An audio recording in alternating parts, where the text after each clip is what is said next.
Sakit. Ansan, Anjirang. Naila, Nila, Sadirang. Siti Nur. Sakit. Hari ini banyak yang tidak berangkat ya. Semoga teman seterusnya bisa hadir semua. Ya, masuk. Assalamualaikum. Waalaikumsalam. Kenapa terlambat? Kesiangan. Bangun kesiangan. Dan kalian jangan seperti itu ya. Karena kan kalian masih punya kewajiban buat sekolah gitu ya. Untuk hari ini saya maafkan. Tapi untuk hari selanjutnya kalau masih kesiangan, kalian ambil surat tanda tangan dulu BK gitu ya. Terima kasih. Silakan. Maaf ya Bu. Oke, materi yang dibahas hari ini adalah pantun ya. Kalian sudah membaca tadi materi yang sudah saya berikan tentang pantun. Pertemuan kemarin membahas tentang teks berita ya. Kalian sudah memahami sampai kalian menyebutkan contohnya. Setelah teks berita apalagi yang sudah drama juga. Kalian sampai membuat drama pendek dan prakteknya kalian juga sudah hebat cara membuatnya. Dan sekarang materinya itu pantun. Pantun juga kalian sudah sering dengar ya waktu SMP. Kadang malah waktu FP atau SD tidak pernah bermain pantun ya. Kemudian ada pengertian pantun. Secara etimologi, kata pantun berasal dari bahasa Minangkabau, yaitu pantuntun yang berarti penuntun. Dalam bahasa Jawa dikenal sebagai panikan, dan dalam bahasa Sunda disebut paparikan. Secara terminologi, pantun adalah jenis puisi lama dalam kesusastraan bahasa Indonesia yang terdiri dari 4 baris dalam satu bait, memiliki rima akhir yang teratur yaitu AB, serta memiliki struktur yang memisahkan antara bagian pengantar, sampiran, dan bagian inti isi.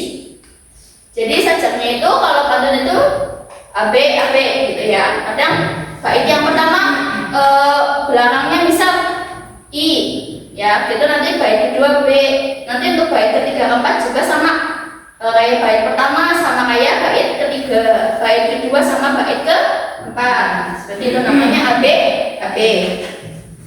Nah, pantun ini jenis puisi lama dalam kesusastraan bahasa Indonesia. Jadi dari dulu itu pantun sudah ada.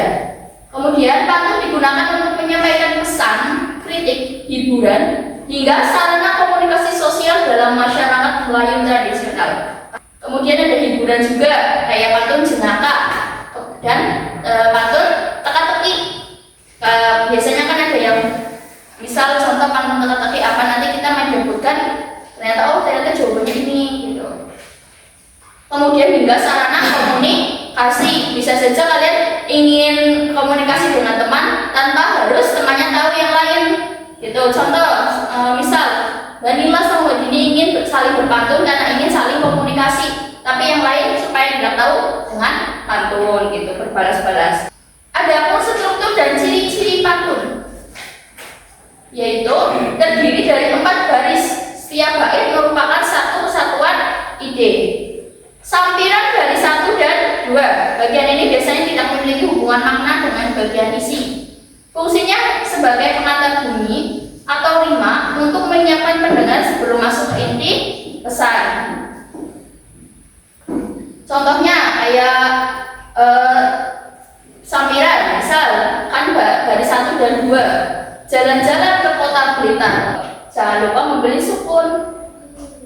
Kemudian isi keempat, isi itu bagian baris 3 dan 4. Jika kamu ingin Blitar, belajarlah dengan tekun. Jadi yang tadi kota Blitar belakangnya R, kemudian sambungannya di isi ketiga yaitu pintar, belakangnya R. Contoh ya. Nah, seperti ini ya. Sampiran itu baris 1 dan 2, isi baris 3 dan 4. 1 dan 2. Contoh, jalan-jalan ke kota Blitar. Jangan lupa membeli sukun. Nah, baru masuk ke isinya. Jika kamu ingin pintar, belajarlah dengan tekun. Jadi ini termasuk pantun nasihat. Ini belakangnya berarti baris ketiga ikut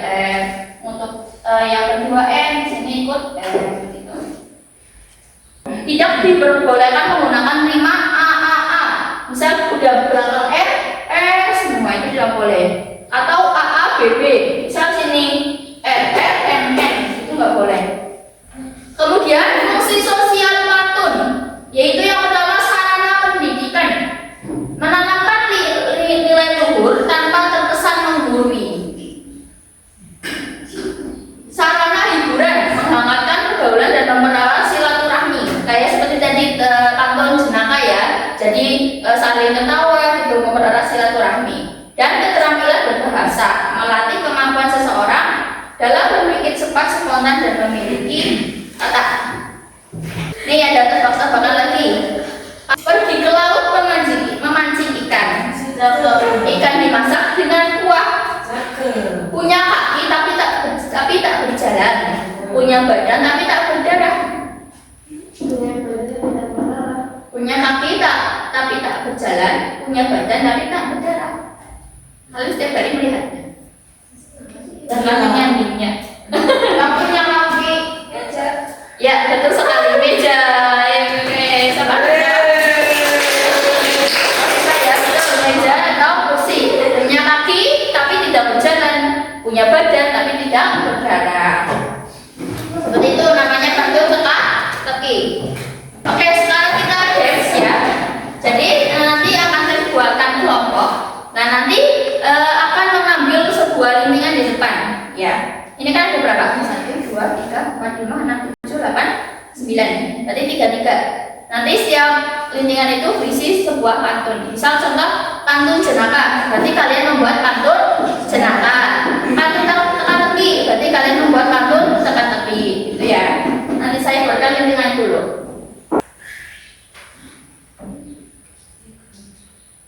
Oke, jadi nanti saya buatkan kalian kelompok 3 ya. Kelompok kalian ada 9. Ini bisa jadi 1, 2, 3, 1, 2, 3, 1, 2, 3 ya.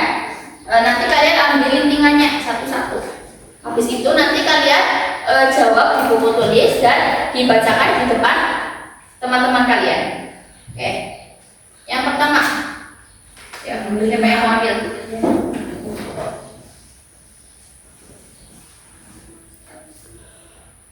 Oke, kelompok ini, yuk ambil. Ayo, dan terakhir kelompok. Sekarang kalian bergabung dengan kelompok kalian. Kamu adabnya belakang. Sekarang kalian buat. Ya. Dapatnya pantun apa? Pantun jenaka, pantun nasihat. Ya, sekarang kalian buat satu saja. Saya kasih waktu 5 menit. Oke, bagaimana? Sudah? Sekarang kita presentasikan setiap kelompok ya. Dimulai dari kelompok ini. Ya, silakan maju. Tiga-tiganya tidak lupa. Assalamualaikum warahmatullahi wabarakatuh. Waalaikumsalam warahmatullahi wabarakatuh. Kami dari kelompok Wan ingin mempresentasikan hasil pantun dari kami. Oke, silakan. Pantun teka-teki. Jawab ya. Pergi ke hutan mencari kayu. Kayu dipotong, ukur si. Bangun kursi. Waktu muda berbaju hijau. Waktu tua berbaju api. Waktu muda Berbaju hijau. Waktu tua berbaju api. berbaju api. Sama yuk. Apa itu? Jawabannya jadi ini. Waktu muda berbaju hijau, waktu tua berbaju api. Ya. Berarti kategorinya Bumbu sih. bumbu. Ya Pak. Sampai. Ya. Oke. Waktu muda berbaju hijau, Waktu tua berbaju api. Oke, betul. Terima kasih. Ya, sekian dari kami. Terima kasih. Assalamualaikum warahmatullahi wabarakatuh. Jalan-jalan ke pinggir emang. Kamu sedok di pinggir emang. Nanti siapa tak bimbang kamu botak kita di kemang.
kemudian bikin pantun-pantun ayo gitu, atau bisa jadi perlombaan gitu, misal untuk perlombaan 17 Agustus membuat pantun. Biasanya pantunnya itu pantun teka-teki, saling menebak gitu ya. Ada pertanyaan mengenai pantun tadi? Ya. Sudah paham? Oke, refleksi hari ini ya. Pantun itu merupakan jenis puisi lama dalam kesusastraan bahasa Indonesia, terdiri dari 4 baris dalam 1 bait, memiliki 5 akhir teratur ABAB. Kemudian sajaknya 5 BAB dan suku kata 8 sampai 12 suku kata. Oke, untuk mengakhiri pertemuan kali ini kita berdoa dahulu. Berdoa dimulai. Berdoa selesai.